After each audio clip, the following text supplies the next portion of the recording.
BlaqueWitchYaya, mama. BlaqueWitchYaya, mama. BlaqueWitchYaya, mama. BlaqueWitchYaya, mama. In today's video, we are burning the prosperity incense available on BlaqueWitchYaya.com. Hello you all, I'm BlaqueWitchYaya. Thank you so much for tuning into this video. And we are back today with episode 2 of The Pastor and the Warlock. So make sure you guys go check out episode 1 because we are picking up right where we left off. And while we are doing this, I'm making my dime bags of the crystal dry rub, which is a mixture of herbs that I concoct together while I tell you guys a story that you can use to cleanse your crystals or any items that you would like to charge that you do not want to put water on. It's a great dry rub, a dry cleanser for your crystals, items you want to charge, all of that good stuff. It has good energy, good intention, and good herbs all around it. And you can get this from BlaqueWitchYaya.com. Now that Pastor Brown knows he's not the only one out here with a witch in his corner, he grew very, very intrigued with Jeffrey.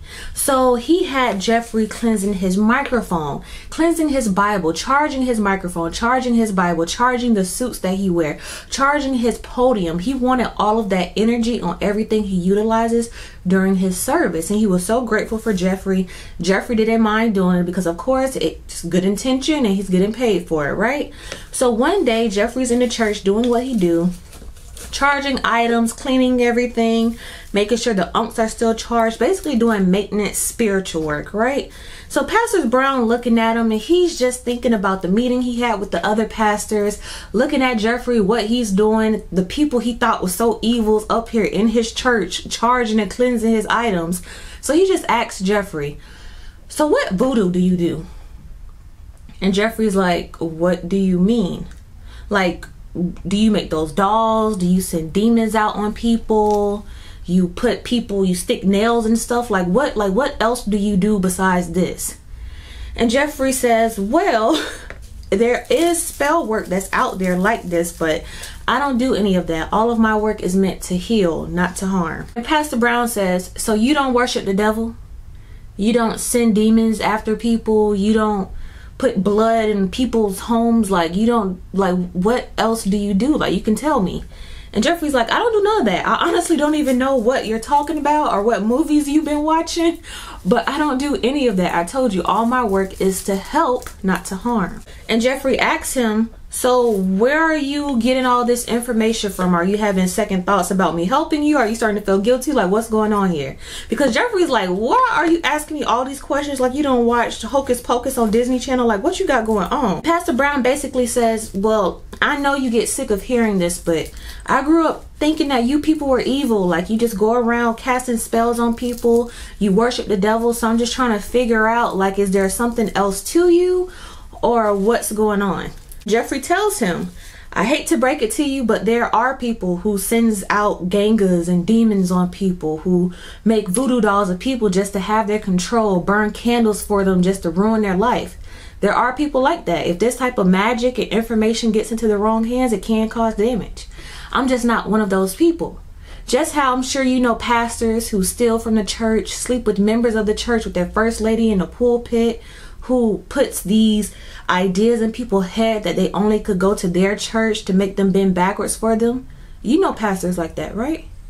Pastor Brown says, yes, I do. Jeffrey says, exactly. So they're using their power for bad, just how my people can use their power for bad. But it's up to people like us who are good people to spread good news and to heal people, right? Correct, Pastor Brown says. I like to think about it like this. If you're naturally a good person, everything you do will be built on the foundation of good, so the good will be present. No matter what you practice, no matter what you believe, no matter what you do, there will always be good present because good is within inside you. But if you're bad, if you're evil, all of that will be present, and no matter what you do. If you see someone at a store and they just have negative energy, they're just simply shopping, but they have negative energy, so you see it in them just doing a simple task. But have you ever met someone with positive energy? They just make you smile just from the way they say good morning or hello. They're a good person, so good comes out of anything they do or say. Right, Pastor Brown? Right, Jeffrey. My apologies if I offended you. So basically in this moment, Pastor Brown is like, okay, I was taught that y'all are evil. I was taught that y'all are crazy. Now you up in my church. Like, was all of this a lie? Are all of y'all people like this? Like, what's going on? So he just wanted to ask Jeffrey those questions, basically to try to prove himself right. Like, okay, y'all are evil. You just being good to me. But Jeffrey's like, I never done a bad spell before in my life. Like, hate to break it to you, but I'm a good person. Pastor Brown says, Jeffrey, one more question. So it's safe to say that you're like a good witch, right? Jeffrey looks at him and says, I'm not a witch, I'm a warlock. And yes, I'm a good one. So Jeffrey is continuing to cleanse and charge everything, doing what he do. And then Pastor Brown says, one more question for you, Jeffrey. I know that you've been helping me with my church. I know I've been paying you and all that good stuff, but you have yet to visit. Don't you want to see how all of your hard work and intentions and all that cigar smoking and crystal laying that you be doing, don't you want to see that in full force? Don't you want to see what you've done? Jeffrey says, no, I know my work works, so I don't need to see it. And I haven't been to church in 30 years, so I think I could skip out on that trip. And Pastor Brown, you know, if you invite a warlock to your church, the members would storm out immediately. Pastor Brown says, well, that's the thing. I won't be inviting a warlock to my church. I'll be inviting a prophet. Jeffrey looks at him and says, what do you mean? You remember how you gave me that tarot reading and how precise you were? What if you did that for the members of my church, but I introduce you as a prophet so they won't get scared or intimidated with you being a witch, a warlock, witchman, whatever you call it? Jeffrey looks at him like he's crazy and it was like, no, I'm not about to upset my spirits, my ancestors, and my energy, lying, pretending to be something that I am not. I'm a divinator, so I will be such. I'm good. Thank you, Pastor Brown. Pastor Brown, of course, pastors, they're very good with their words. He says, but no, listen, Jeffrey. It's not lying. It's just simply switching your title. You'll still be using your same gifts, working with your same spirits. I'll just introduce you as a prophet, you know, just to make it an easy introduction to the members, just so we won't scare them at first. Jeffrey again declines. I'm good. I don't want to be, what do you guys call it, a sheep in wolf's clothing, or wolf in whatever you Bible people say. I'm good. I don't want to do that. Pastor Brown, again, persistent, is like, well, you know I always pay you good, right? I wouldn't just have you do this for nothing. Pastor Brown still is continuing on trying to convince Jeffrey. So he's like, on an average Sunday, I have about 13,000 people here. Maybe if you could just touch or speak to about 20, 25 of them. And it's going to be in front of a lot of people. A lot of people are going to be watching you. And, you know, I'll pay for time and travel. What do you say about $10,000? I'll have you come once a month. And Jeffrey's like, $10,000 each month? Yes. Just come, prophesize to a few, or divinate to a few people, and $10,000 a month. You're worth it. Jeffrey stands still. So he's up there cleansing and he's like, $10,000 a month? And he looks at Pastor Brown and he says, one thing I've learned with this spiritual gift and how easy it is and how much access I have, I can't be greedy. You never want to get greedy. $20,000, Pastor Brown says. Final offer. Jeffrey again freezes. He is like, $20,000 a month just to work for one day for 20 people? I would never have to do a reading again. I would never have to do a cleansing again. I could live off that easy. So Jeffrey, he continues to cleanse and he's just thinking, he's like, well, if he introduces me as a prophet, you know, I still know what I'm doing. I'm not lying. He's the one lying. But do I want to work with a liar? And he looks at Pastor Brown again and says, never get greedy. He finishes up his cleansing and he leaves out the church. Of course he feels stupid. He's like, I just walked away from an easy $20,000 just to read 20 people. I read more than that in a week anyway. I could knock it out in one day. But he was like, you know what? I wouldn't feel right doing it. And he knows that his karma and his spirits will be like, mister, don't eat. No. So later that night, he's finishing up with his day. Pastor Brown gives Jeffrey a call. He answers the phone. Hey, Pastor Brown. Pastor Brown says, I'll introduce you to the church as a divinator. $20,000, one Sunday a month. Jeffrey says, deal. Okay, so let's pause right here. So Jeffrey, with his witchy warlock spiritual behind, is about to go into church, Pentecostal or Baptist, whatever they are, and he's about to be introduced as a divinator. And y'all know the church mother earlier in the first episode. Like, how do you think the members would react? How would you react? I would have loved that. Oh my gosh, if I was in church and they said, hey, a tarot card reader is here, I'd be like, where do we pay?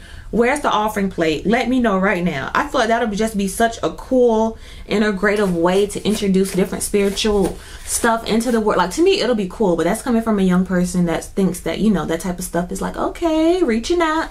But what do you guys think? How do you feel that the church is going to react?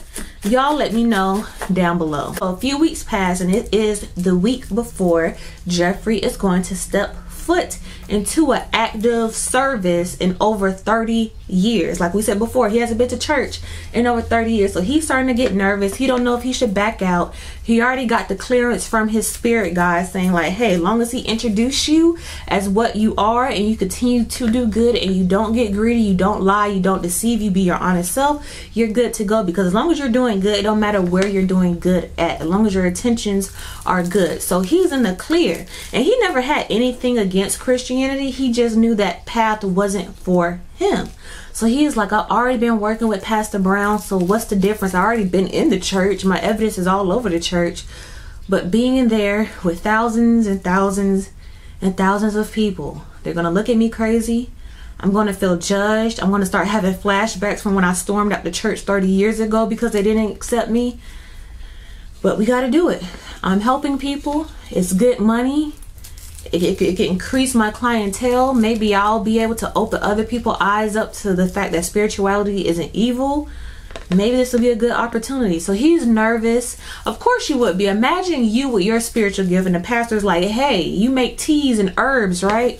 Come to my church and make teas for people. I'll pay you. You're going to be like, child, they don't want me there. Like, I would be intimidated. Come to my church and tell your stories, Yaya. What? No. Pull up my YouTube channel on the big screen. Like, what are you talking about? So he calls Pastor Brown again and he asks, are you sure you're going to introduce me as a divinator, as a warlock, as something? Not just Prophet Jeffrey or a prophet. I want to make sure that we have an understanding. I do not want to be caught off guard. If you introduce me as anything else, I'm leaving. And Pastor Brown says, I already have the program laid out for that service that day. I'm dropping hints to let the church know that they want to be here on the last Sunday of the month. Trust me, I'm going to respect you. You've done too much for me to switch up now. I know what you're capable of, so I won't test you. Divinator, warlock, Sir Master, Sir Witchman, whatever you want me to call you, I shall call you. Jeffrey just wanted to make sure that Pastor Brown wasn't going to switch up on him. He there thinking he about to help people. The next thing you know, Pastor Brown like, this man is a witch. Let's condemn him. Off with his head. He just didn't want to be caught off guard. But you guys, that is the second part to the pastor and the warlock. The next one will be the third and final part where we see how the members of the church react to Jeffrey. So I will see you guys in part 3. Let me know down below your predictions of what you think will happen. Have you guys ever had something like that to happen in your church where it was an uninvited guest and it just didn't turn out as smoothly as y'all would like? Did y'all have a bad experience when they found out y'all was witches out there in the church? Let me know all that down below, but I will see you guys in part 3 of the pastor and the warlock. Like I always say, as above so below, as within so without, as the universe so the soul. Until next time you guys, I say,